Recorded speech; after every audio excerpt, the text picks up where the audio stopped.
Hey, it's Rebecca Smith from the KBIA newsroom in Columbia, and it's time for Missouri Health Talks, a project where we listen in on Missourians' conversations about access to health care. This week we hear from J.T. Thomas. We met at an event last month hosted by the Missouri Kidney Program. He spoke a little about how being diagnosed with kidney failure at the age of 20 has changed his outlook on life. Here's J.T.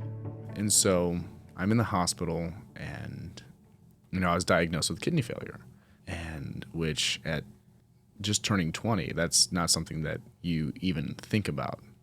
I'm worried about school, work, Friday nights, hanging out with friends, living a normal life. When you throw this into the mix, it's a whole different area of focus. And so I distinctly remember my nephrologist saying, "You're going to need a transplant." And as soon as I heard that, the strawberry smoothie that I had for lunch came back up. And with my quick reflexes that have been honed over years of sports and athleticism, I was able to catch the smoothie. And that was one of the most defining moments of my life. And from there, I was prescribed dialysis, and for 4 hours a session, 3 times a week.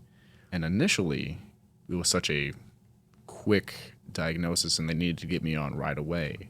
They put a catheter in my chest with these tubes sticking out. And so whenever you put on a shirt, it always tugged a little bit and was very unsightly. But this catheter, it went straight down basically into my heart, and it would get the blood and it would basically clean me out and put the blood back in.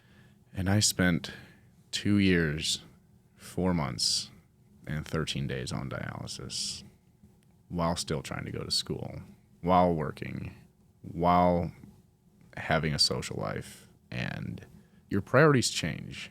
It shifts a lot of, what you grew up doing, believing and knowing that, hey, you can do, you're young, you're strong, but then something like this happens and you're weak, you're isolated, and you're trapped. And it was hard. It was very, very hard to go from where I was to this. Priority shifted from school and work to health. And, while I was sitting in this chair, I got to see all my friends graduate, get married, get jobs. And you've grown up with these people since kindergarten. You're like, yeah, we're doing this all together. We're doing this we graduated together. Well, that should be me. But it wasn't, because I was sitting in a chair 3 times a week for 4 hours a session.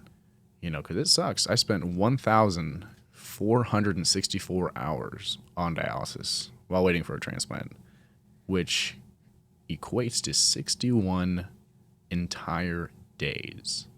Now imagine what you could do with 61 days of your own time, no interruptions from anything. Could you read that book? Could you get that job? Could you spend time with your family? Well, that's time that I'm never going to get back. That was J.T. Thomas speaking about how kidney failure and dialysis has changed his perspective. He's currently finishing up his degree at the University of Missouri and is 4 years post-transplant. That's it for this week's Missouri Health Talks. Tune in next week for more conversations from throughout the state about health and access. I'm Rebecca Smith. Thanks for listening.